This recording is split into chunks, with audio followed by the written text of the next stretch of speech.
Hi, everyone. Thank you for joining today's national media briefing. I'm Rich Lucetti from Precision Strategies. In just a few moments, we'll hear from our speakers, beginning with HRC President Kelly Robinson. At the conclusion of today's briefing, we'll have time for Q&A. If you'd like to ask a question, please drop your name and outlet in the chat, and we will get to your questions in the order they are received. When it's your turn to ask a question, please state your name, outlet, and which of our speakers your question is directed towards. With that, I'm happy to turn things over to the president of the Human Rights Campaign, Kelly Robinson. Hi, everyone. Happy Valentine's Day, and thank you so much for joining us for this critically important conversation. My name is Kelly Robinson. I'm the president of the Human Rights Campaign, and I use she and her pronouns. Look, last year was one of the worst years we have ever seen for anti-LGBTQ+ legislation being advanced in the states. In 2022, we saw 315 anti-LGBTQ+ bills introduced in states across this country, 29 of which were signed into law. Y'all, the majority of those bills, 149 to be precise, took aim at transgender and our transgender and non-binary community, with the majority targeting children. By the end of the year, we saw these shameless and craven attacks on trans youth, resulting in 17 bills signed by governors and enacted into law. This is, quite frankly, unfathomable. Energy attacking so few and the most vulnerable in our community. Let's look at Utah, for example. When the governor vetoed a sports ban in Utah last year that ultimately went into effect, Governor Cox of Utah actually pointed out that there was only one transgender student playing girls' sports in all of Utah. He said, and I quote, "Rarely has so much fear and anger been directed at so few. I don't understand what they are going through or what they feel, why they feel the way that they do, but I want them to live." He said, "I want them to live." And then this year, that same governor, Governor Cox, turned right around and signed a bill to ban access to gender-affirming care for minors into law. Y'all, this situation is terrifying, it's scary, and it's harmful. We know last year was bad, but what's worse is that the same extremist politicians who led those efforts are now doubling down this year. Based on our analysis at HRC, we anticipate this year being historically bad. Already, we are opposing more than 250 bills, including 150 which particularly single out transgender people. That is more anti-trans bills than we have ever seen before. And we are on track to have more anti-LGBTQ+ bills filed than ever before.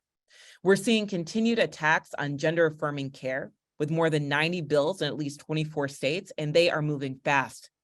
Just last night, Governor Kristi Noem of South Dakota signed a gender-affirming care ban into law, the second in 2023 alone, after Governor Cox of Utah signed one earlier this year. We're tracking additional bills that advance already in places like Mississippi and Montana, South Dakota and West Virginia and Wyoming.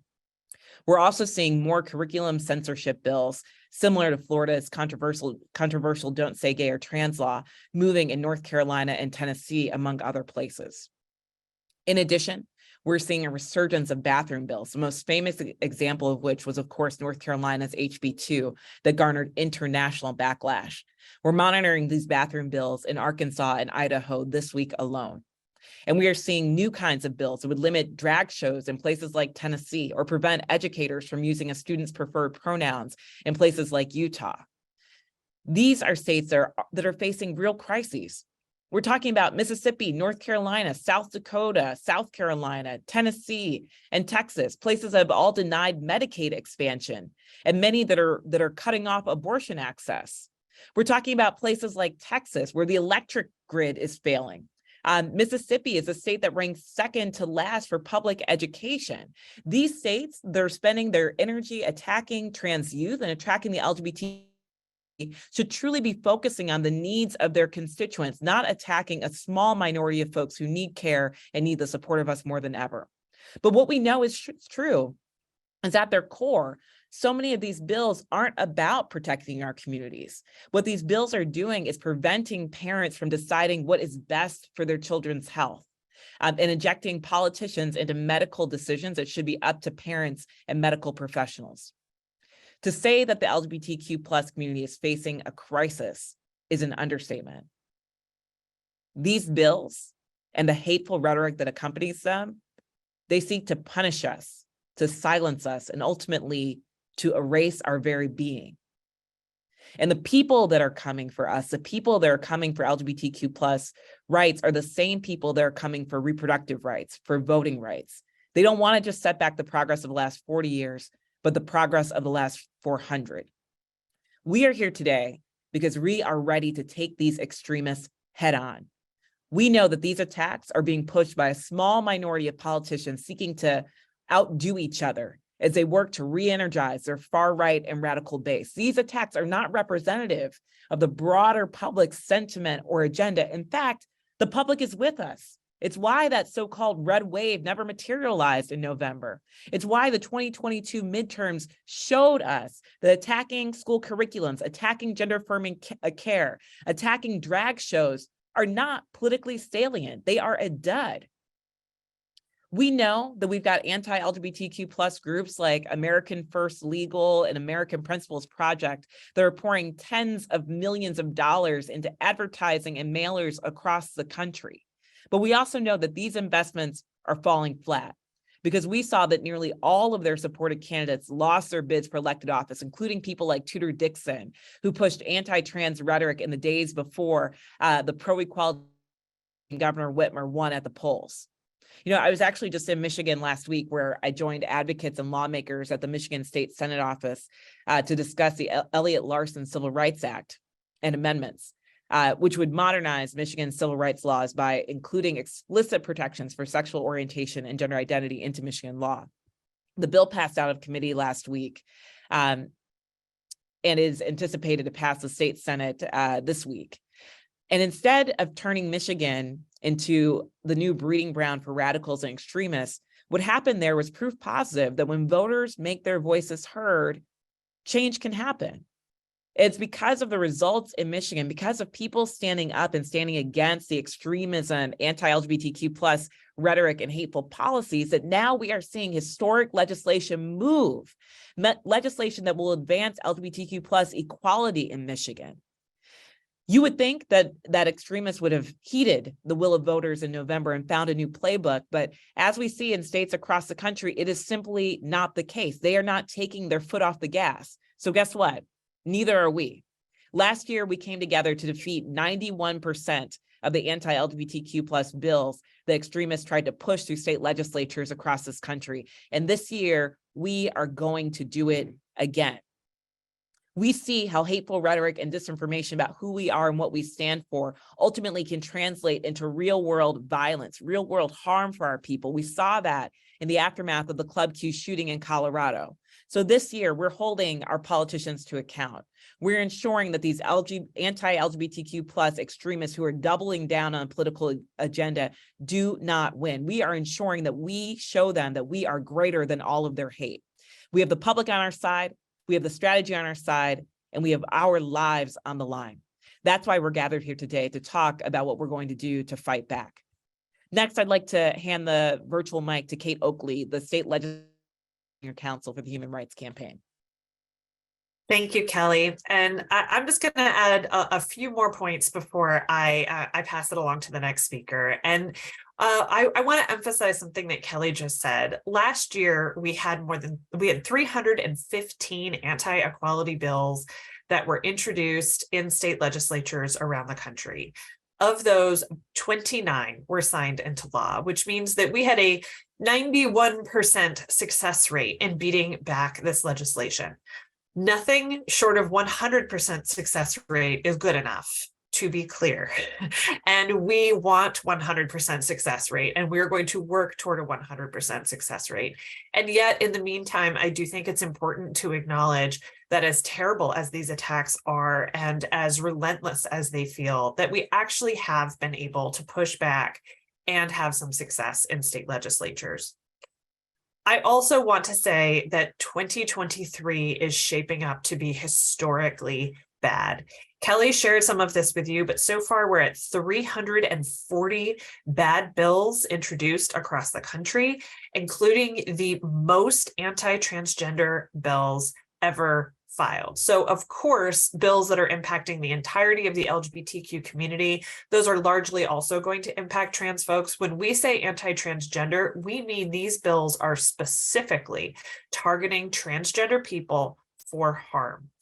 And overall, we've seen that these fall into several different buckets, but the most sort of specific have been sports bills prohibiting transgender student athletes from being able to play school sports consistent with their gender identity. Medical care bans, which would prevent transgender youth from being able to access age-appropriate, best practice medical care, which you'll be hearing more about as this call goes on. And also bills that would prevent transgender people, sometimes youth, sometimes all transgender folks, from being able to use the restroom consistent with their gender identity. This year, we have more than 90 bills filed that would prevent trans youth from being able to access age-appropriate, medically necessary, best practice healthcare, simply because they are trans. Simply because they are trans. It says that in the legislation. It allows this these kinds of care to be provided to cisgender, non-transgender youth, and it prevents this kind of care from being provided for the purposes of transition. It could not be any more clear. Not that we needed it to be more clear, but it couldn't be any more clear that this is about discrimination. This is about young folks being prohibited from being able to live healthy, full lives. We also have seen more bathroom bills filed this year than we have in previous years. So clearly we have the pendulum is swinging back on that one. We do have fewer sports bills filed, which would be a comfort if most of the states that were planning on passing these bills hadn't already done so. I also think it's important to say that we have 28 anti-LGBTQ bills, which have passed at least one chamber as of today, 10 of which are specifically anti-trans. And we are anticipating, in addition to the laws that Kelly mentioned that have already passed this year in Utah and South Dakota, that states like Tennessee, Wyoming, West Virginia, and Mississippi may soon be added to that unfortunate list. And the last thing I want to say before I hand this over to my colleague, Olivia, is that we also have seen states take this kind of action administratively. And so you will be hearing today from folks in Texas and Virginia and Florida who have all been subjected, unfortunately, to governors who have taken matters into their own hands. In Texas, what we saw was the governor direct the Department of Family Services to investigate as child abuse any provision of gender affirming care. We've also seen other regulations that I know folks will be speaking to in both Florida and in Virginia. So with that, I would like to pass over to my colleague, Olivia Hunt from the National Center for Trans Equality. Thank you, Kate. Good morning, everyone. My name is Olivia Hunt, she and her pronouns. I'm the policy director at the National Center for Transgender Equality and the NCT Action Fund. I'm here today to tell you what we all already know, that these relentless attacks on transgender people are causing real harm. Even in the states where legislation fails, where leaders are standing up, where voters are making it clear that they're not supporting these attacks on trans people, and particularly on trans youth, our community suffers.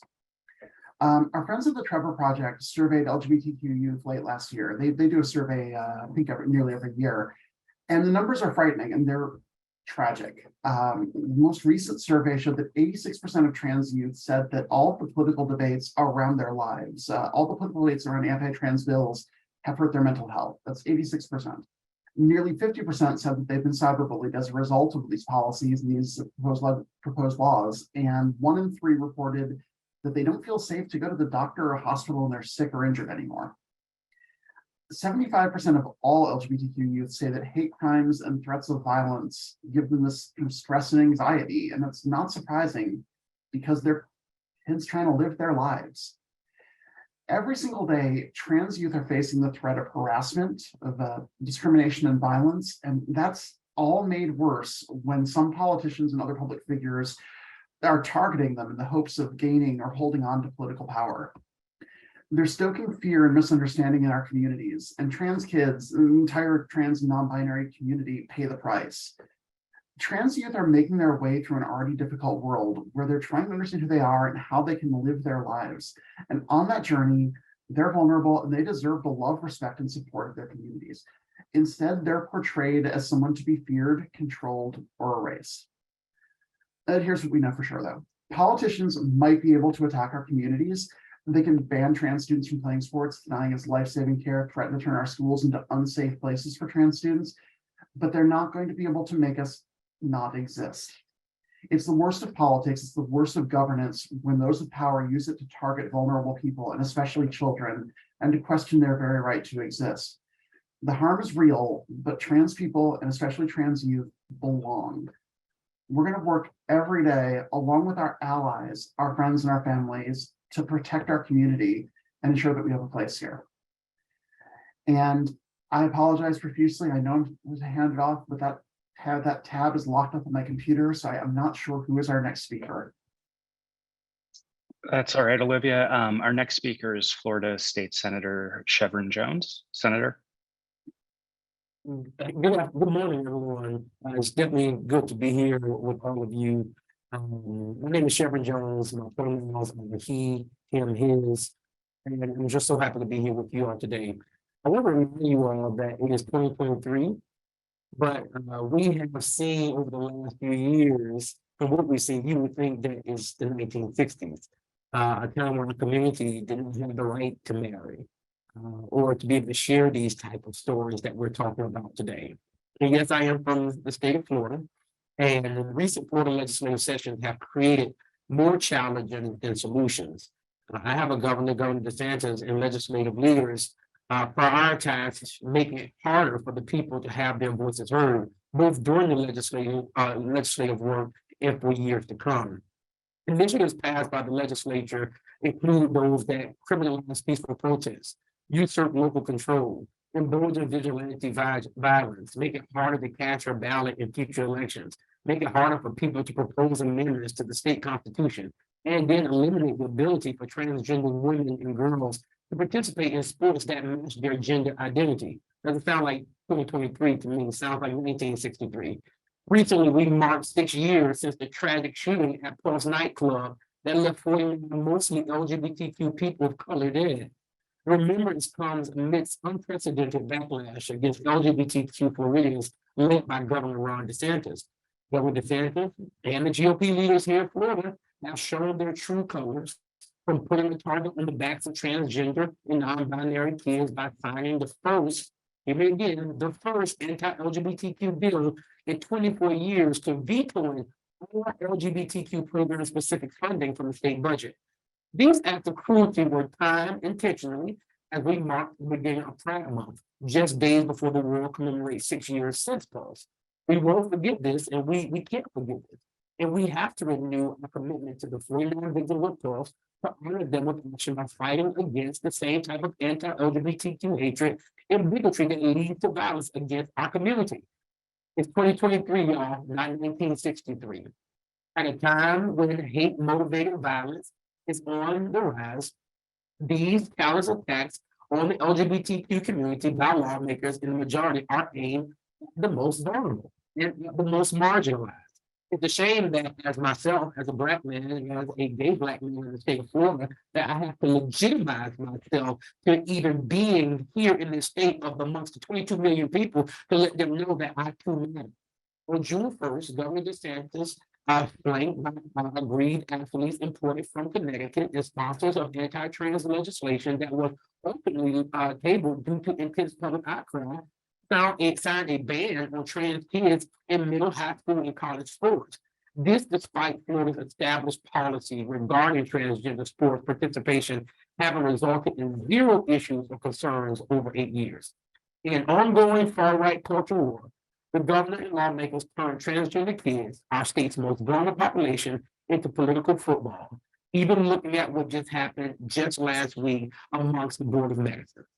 The move was followed by Governor DeSantis vetoing all funding for LGBTQ specific program in Florida, including, listen to this, $150,000 appropriation request for the Orlando United Assistance Center, which provides mental health services for survivors of the shooting at Pulse nightclub. Then $715,000 request for housing support for LGBTQ youth experiencing homelessness. Is 2023, not 1963. Sitting back is not an option. Just talking about the problem is not an option. We cannot sit back and just watch, because these policies that are coming to Florida today will be in Texas tomorrow, will be in Arizona next week, and will be in Tennessee the week after. And I'm so happy that we are raising the flag on these issues, because if it can happen in Florida, it can happen anywhere else. I will remind you of it's 2023, not 1963. And we need to remind them that it's a new day, that we are not the people of 1963. We will fight back. Thank you. Thanks, Senator. Our next speaker is Libby Gonzalez, a student from Texas. Libby. Hi. My name is Libby Gonzalez. I use she, her pronouns, and I live in Texas. I'm 12 years old, and I've spent nearly half of my life begging my legislators to see me. It really feels like my legislators want everyone to believe that kids like me don't really exist. They keep trying to convince everyone that I'm some kind of scary monster or that I have something wrong with me. I'm tired and scared. Every time I go to the Capitol, I think maybe this time it will make an impact, but every session is worse than the last.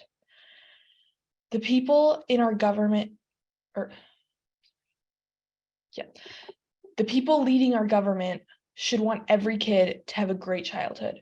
Instead, they're the biggest bullies, continuing to take away my ability to play sports with my friends, and now they want to take away my health care and call my parents, who love and protect me, child abusers, and encourage my teachers, who have always supported me, to erase my existence. The thing is, I don't have to deal with this stuff most days. My friends, classmates, teachers, neighbors, and family love and appreciate me for me. I don't have to explain myself or justify my right to exist. My community gets it. But now we're back in session in Texas, in the legislature, and that means I don't sleep very well. I stay up late at night worrying about my family, sad that I might not be able to stay in school with my friends, because if Texas passes a bill to make it illegal for me to get health care or take me away from my parents, we will have to leave our home state. And then I worry so much about my friends, not just in Texas, but so many friends all over the country are being bullied and are scared what will happen in their states. But I worry the most about my little brother and sister, who have been having nightmares over the past year.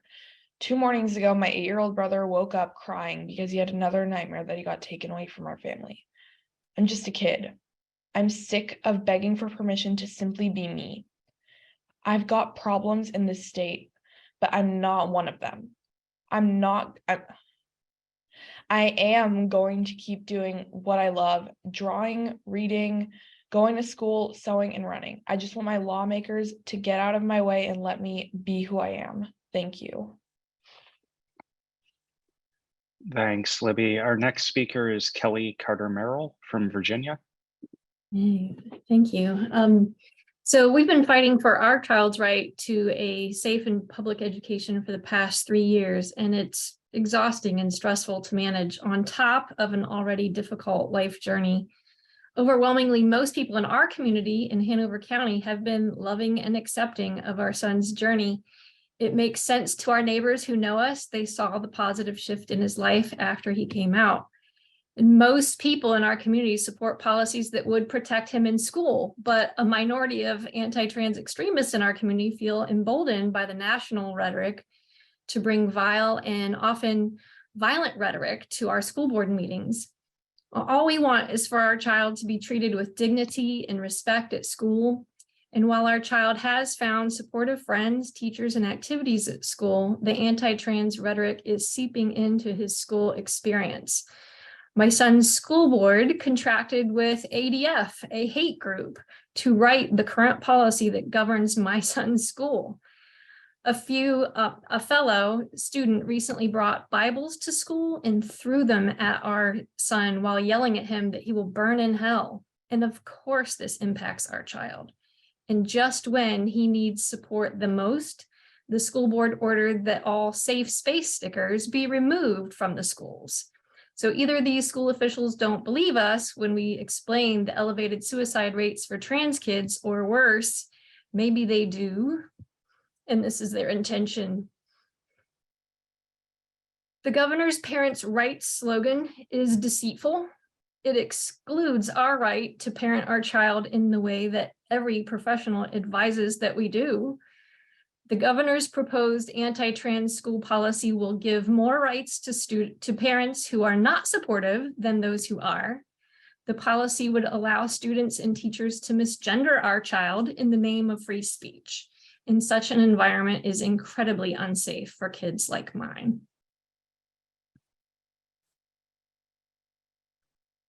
Thanks, Kelly. Our last speaker is Dr. Stephen Rosenthal, Medical Director of the Child and Adolescent Gender Center at the University of California, San Francisco.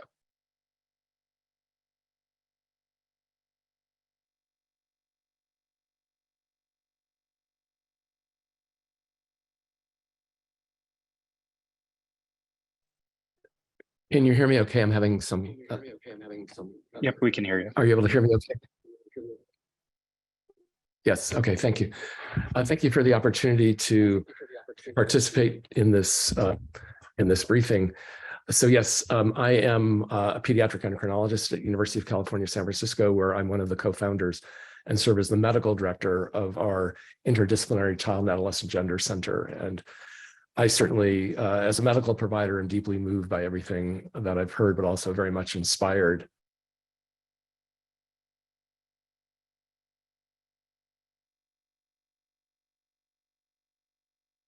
And really feeling that I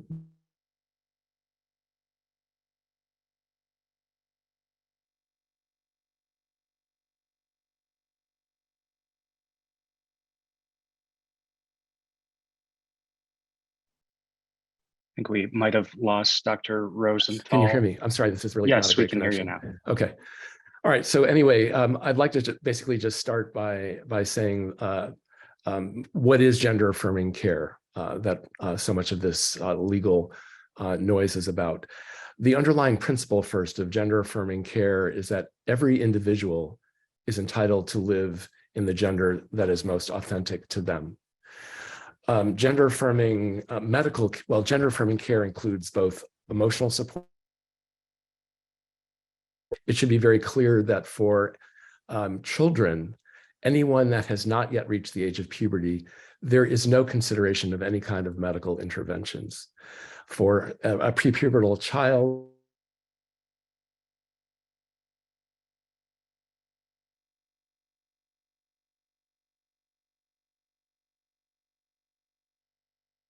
I think we lost Dr. Rosenthal again. Dr. Rosenthal, you might try going off camera if you're able to. I'm truly sorry. So for a prepubertal child, there's no medical interventions. For someone that has reached early puberty, and for someone who is experiencing significant distress, feeling that there is a misalignment between their gender identity and their body, there is a possibility of offering fully reversible puberty blockers. For those adolescents who are a bit older, who have affirmed their gender identity, they may be eligible to take what we call gender affirming sex hormones, testosterone or estrogen. Those last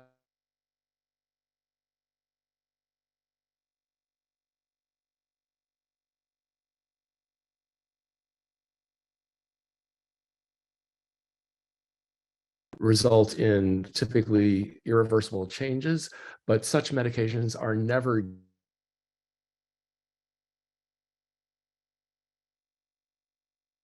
used before. And this clinical practice is summarized in documents referred to as standards of care from the World Professional Association of Transgender Health and from clinical practice guidelines sponsored by the Endocrine Society and numerous other professional organizations. And you should know that this model of care is endorsed by every credible medical and mental health professional society in the United States. And why? Because these are evidence-based guidelines and standards of care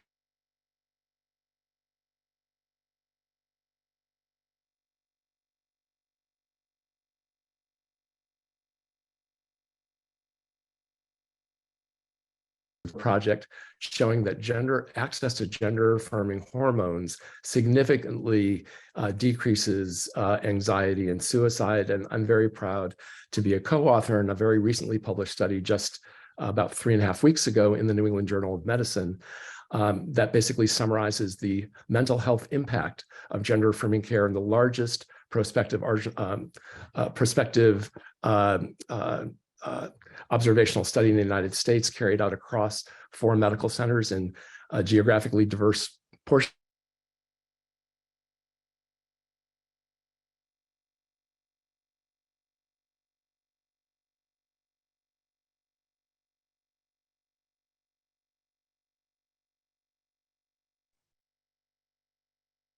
Rich, In alignment with their gender identity, and in addition, significant decreases in depression and anxiety. The thing that's most frustrating for me often as a provider, or one of the things, is that here we have science, we have evidence-based.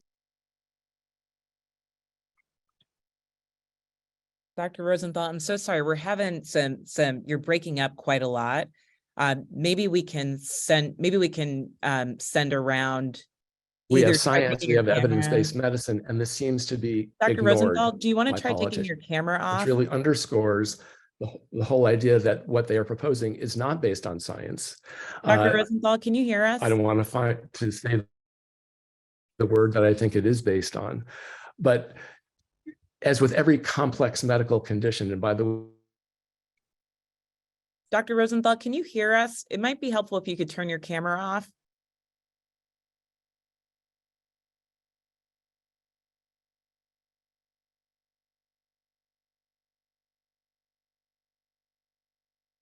So sorry, y'all, for the technical difficulties here. Zoom is still a work in progress. Dr. Rosenthal, can you hear us? We're having a lot of trouble hearing you here, and it might be helpful if you turned your camera off. In the meantime, Rich, can we go to see what questions folks have, and we'll try to circle back with Dr. Rosenthal?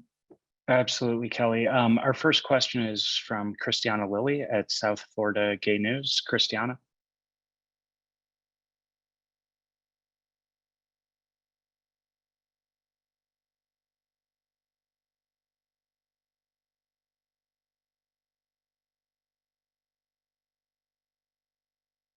Might have lost Christiana. I can move on to our next question, which is Andrew DeMillo at the Associated Press. Andrew? Yeah, can you all hear me okay? Yep, we can hear you. Okay. I've actually got 2 questions. The first thing I want to ask, and this is for either Kelly or Catherine with Human Rights Campaign. I know you talked a lot about the bills you're playing defense against right now. I want to see if you elaborate more on what are some of the bills that you're hoping to get enacted this year in terms of protecting rights, expanding rights, and the prospects for those. And the second question I had was here in Arkansas, there's legislation moving through that expands the ability to file malpractice suits against providers of gender affirming care for minors. Wanted to see are you seeing similar legislation in other states or similar efforts to try to enact these bans or get around rulings that are blocking or striking down these bans? Kate, would you like to jump in there? Sure. I'll take the second question first, which is absolutely. We are seeing these bills take lots of different forms across the country. Of course, some of them are trying to make it a felony, right? Are creating criminal penalties. Many are taking doctors' licenses away. And as you say, there are many which are going after this idea of malpractice insurance and making it basically impossible for anyone to practice this kind of care, because in order to do so, they would have to carry a malpractice policy and insurance policy that is absolutely prohibitively expensive. And we're also seeing, of course, I should say, lots of bills that would prevent any kind of public funds like Medicaid or public facilities, including doctors and hospitals, from being able to be used to provide gender affirming care. So the answer to number two is absolutely yes. We are seeing lots of different variations, including a lot more on the sort of malpractice idea.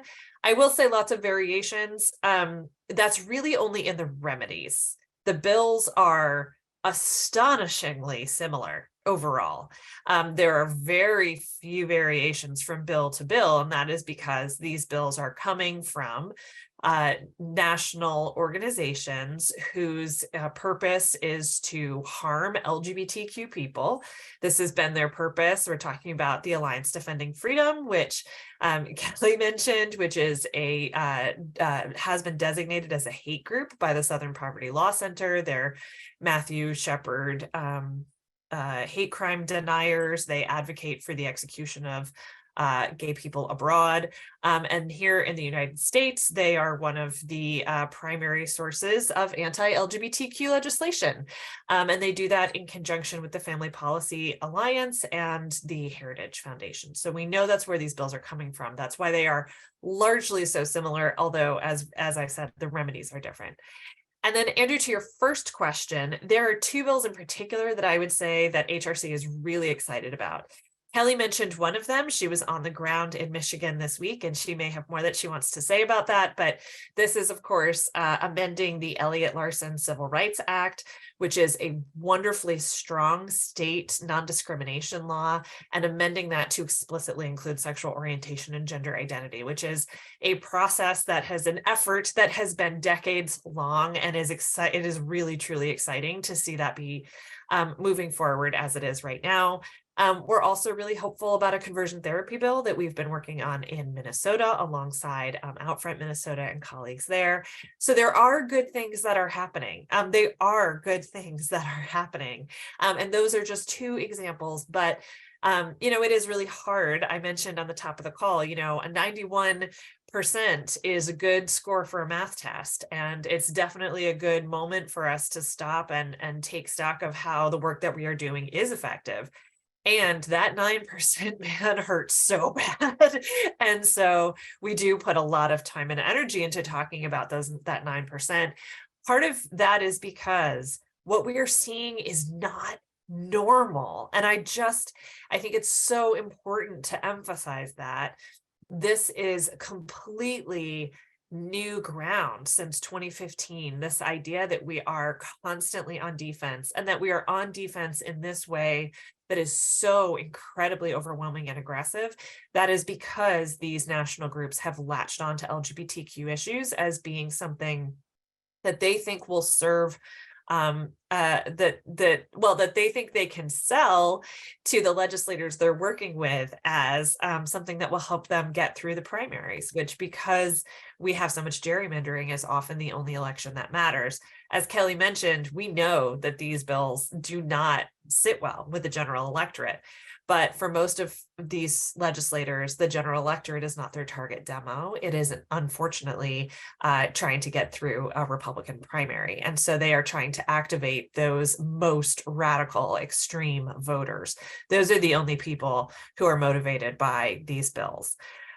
So that's what they're selling to legislators. These organizations, though, I promise they do not care about whether or not trans folks are able to give informed consent to the the medical care that they're receiving. In fact, they were quoted recently as saying that they are working on banning gender affirming care for everybody, and that they are working on it for kids right now, quote, because they're going where the consensus is.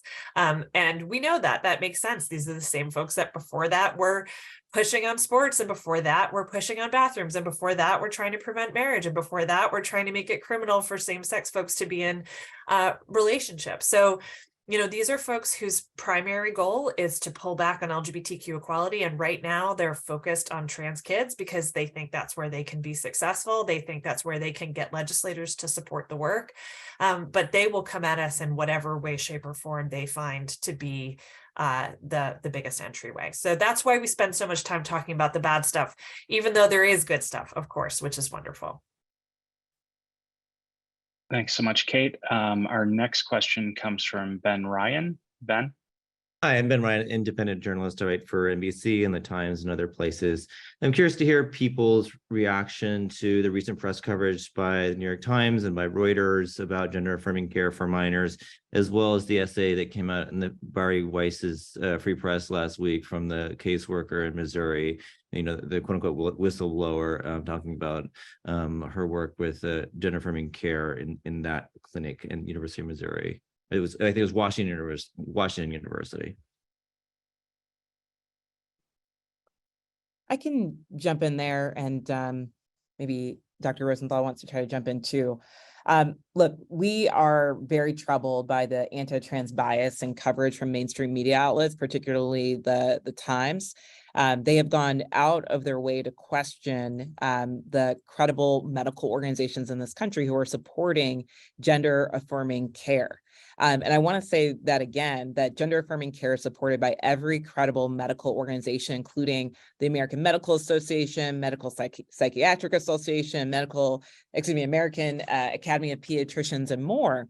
And we're not getting the appropriate coverage on this issue. Instead, we're getting inflammatory pieces that are meant to cause harm. You know, in fact, one of the New York Times articles was actually used in the Texas state as part of an attack on families of trans youth. That's the reality of how these pieces are being used. So what we are pushing for is fair coverage, is lifting up actual trans voices of people who are impacted to tell the true story, and to ensure that these outlets are not perpetuating misinformation, but instead debunking things that are patently false.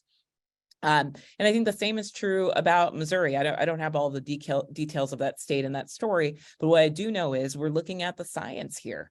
And at the end of the day, when we're talking about gender affirming medically necessary, we're talking about care that's by every National Medical Association, and care that happens informed by parents, kids, and their doctors. That's what we're seeking, a fair and safe space for kids to be able to make the best decisions for themselves alongside their parents and their doctors.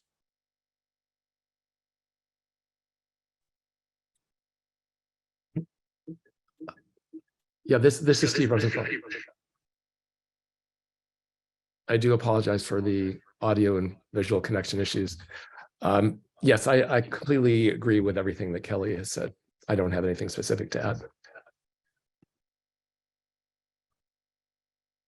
Thanks, Dr. Rosenthal. Our next question comes from Madison I Pauley can at jump in Mother quite quickly. Jones. Oh, I'm sorry, Olivia, go ahead. I just want to mention here, and just to make it completely clear how utterly unambiguous it is that all of the professional medical associations in America support gender affirming care. I'm going to drop a list in the chat, and it is probably going to take multiple messages to go through. So please keep an eye out for that, folks who would like that list. Thanks, Olivia. Madison Pauley from Mother Jones, you're up next. Hi, can y'all hear me?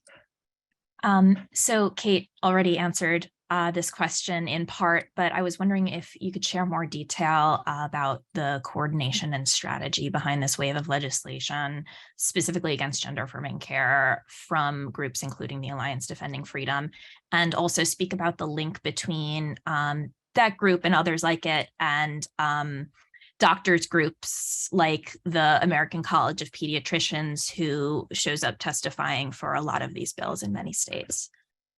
Yeah, thank you so much for that question. And, you know, to the point that Olivia and Kelly and Dr. Rosenthal were just making, right?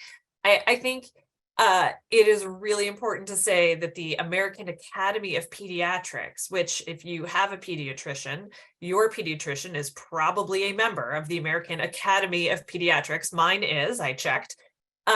They are absolutely in support of gender affirming care and the best practices that we've just talked about. The American Academy of Pediatricians, or the American College of Pediatricians, which you just mentioned, is only a couple hundred doctors, and they have also been classified as a hate group by the Southern Poverty Law Center. So I just want to be clear, I think it can be hard as we're seeing some of the coverage and some of the conversation.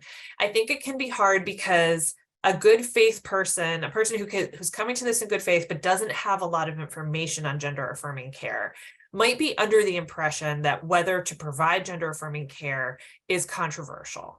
And, I just want to reiterate the point that my colleagues have all just made, which is to say, like, we always want doctors to be looking at the science, to be thinking about the best possible way to deliver medical care. That is what we want our doctors to constantly be doing, right? We're asking them, look at the science, ask hard questions, make sure that you're doing it the best possible way.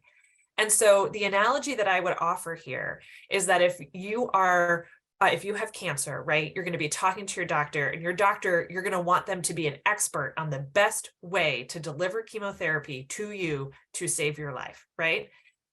There may be discussion between cancer doctors about what the best way to administer chemotherapy is.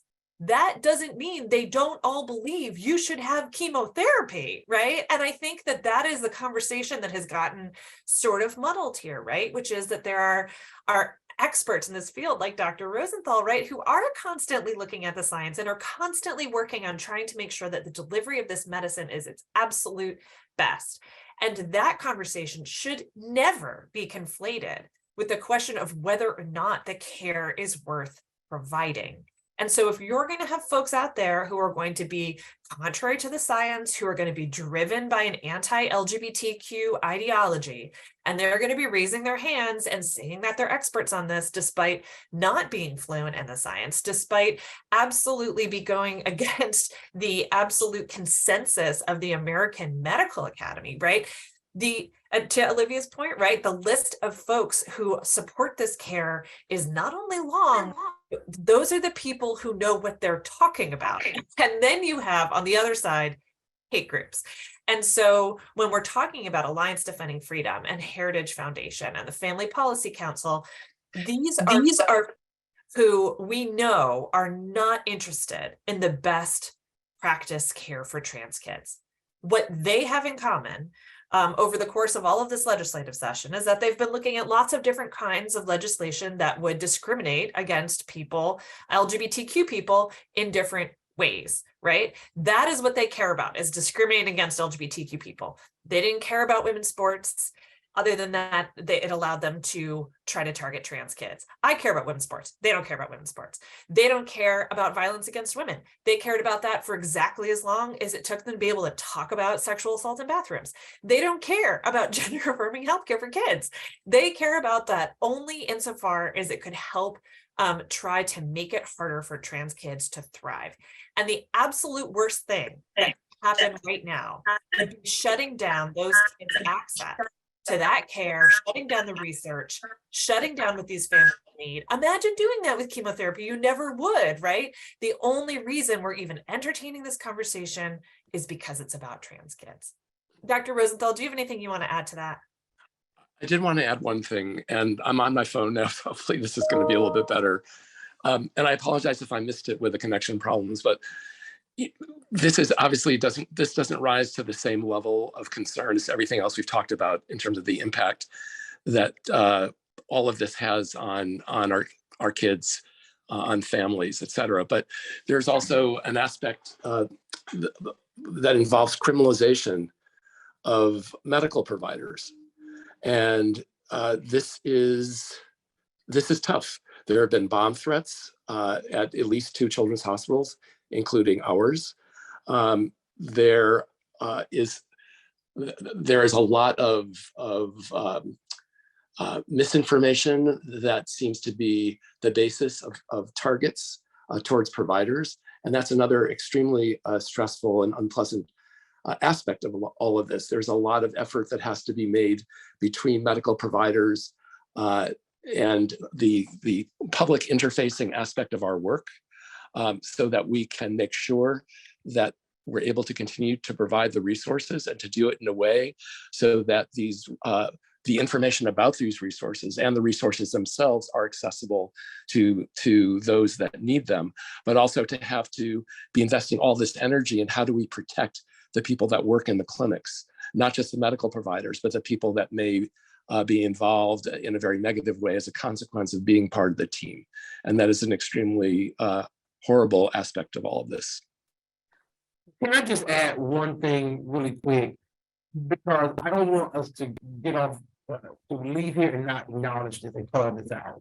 All of this is being couched as religious freedom, parental rights, when all in all, it's wrapped up in true indoctrination, racism, and discrimination. And I have to call it out. Everything that we're seeing right now, and this whole concept that is going across the country, calling it wokeism, calling it indoctrination, calling it all these things, it is wrapped up in the most epitome of words that we know from years ago. And so I don't want us to let my Republican colleagues in Florida and across this country off the hook, because what they're doing, I'm gonna call it out again, it's racism, it's true indoctrination, and it's discrimination at its core. Thanks, Senator. We have time for one. I add Oh, one I'm more sorry, Kelly, go ahead. From the parents' perspective, and specifically the Virginia perspective, one of the misconceptions I see is a misunderstanding of the different types of transitions that are involved, that there's a social transition, a legal transition, and a medical transition. And one of the things that's being brought up in the parents' rights rhetoric is that parents should be part of the social transition, that kids should not be accommodated at school without parents' permission. And that is not good practice. And all of the evidence they use is evidence that's used towards the medical transition, that parents should be involved in a medical transition. So I just want to lay that out as another misconception that's getting conflated in order to harm kids in Virginia. Thanks, Kelly. We have time for one more question. If we weren't able to get to your question on today's call, I will follow up with you offline. Our last question for this call comes from Christopher Wiggins at The Advocate. Christopher. Hi, thank you so much for taking my question. It's for Kelly Robinson and Catherine. These bills mostly seem to lack public support, but the right has a very powerful media ecosystem fueled by online accounts like Libs of TikTok and Gays Against Groomers, which feed this anti-trans talking point narrative to hosts on Fox News. And then that gets distributed further. Can you talk about any plans for public messaging against this kind of anti-trans legislation? Would it benefit the community for advocates to do some kind of counter programming to build public support against these bills? Do you want to kick off, Kate, and I'll jump in? Yes, I'm sorry, my mute button got stuck. Yes, one of the things that you bring up that I think is really important, right? And we saw last year that it was just 10 accounts on Twitter, including the Governor DeSantis's communications person and Libs of TikTok and Marjorie Taylor Greene and a handful of others, 10 influential Twitter accounts last year, created that entire narrative about grooming. It just sort of popped out of nowhere. And it only took 10 people sharing that on sharing that on Twitter, right, to turn it into a real conversation. And, what I think is really important to highlight about that, right, is, I think particularly through a Florida lens, it's hard not to think about Save Our Children. It's hard not to think about the vintage homophobia, right? And that's why I say, like, the groups who are pushing this stuff, they truly, I promise you, they do not wake up in the morning worried about whether trans kids are giving adequate consent to the healthcare that they are receiving. They care only about trying to hurt LGBTQ people. That is what they have been at for decades. And it is all about having an opportunity to do that and taking that step forward. So, you know, I think it's really important to just say that, yes, the social media has created this entire narrative that just absolutely doesn't make sense, right? But it becomes pervasive. And look, we have to continue to lift up the families of the people most impacted, which is part of what we're hoping to do today, and certainly what we're continuing to try to do. I think that's really one of the most important things that we can do as this conversation moves forward to try to change some of those dynamics.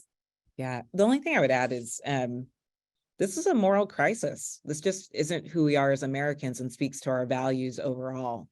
And I think that part of the reason for doing this call is to lift up the actual voices of our communities, the parents, the young people, the providers, the advocates, and tell our story in a way that has to be heard now at this critical and crucial moment. I also think it's important for people to realize that we are not powerless in this. We are all responsible for making sure that we are shutting down and repudiating hate in every way that it shows up, whether it's happening, you know, in your virtual office, or it's happening in your state legislature, or it's happening in your church. And I think we all have a responsibility there. And today we're really focused on this aggressive attack that's happening at the state legislature, but we're also very clear at the Human Rights Campaign with our partners like NCTE that are here and every advocate across the country that this is a cultural crisis. We're holding content makers to account to tell our stories and provide visibility to this community. We're holding social media companies to account to uphold their own community best practice standards and guidelines that shouldn't actually support the proliferation of hateful content and language like Kate is talking about. And we also have to hold our workplaces accountable and, of course, our legislatures accountable. We are operating and working on all fronts because at the end of the day, the goal is to make the lives of our community better so that every kid can live their happiest, most joyful, and fullest life. And this is also a moment where I want to offer a call to arms, a request for action for every person that knows that this is outside of our American values, for every person who feels ashamed by the types of attacks happening in state legislatures to speak up. Because when we speak up, we know that change happens. Last year, we were able to beat 91% of these bills. It's not enough until it's 100%, but we can and we will fight this fight, and we'll win as long as every person that sees what's happening gets involved. Thanks again to everyone for joining. Again, I'll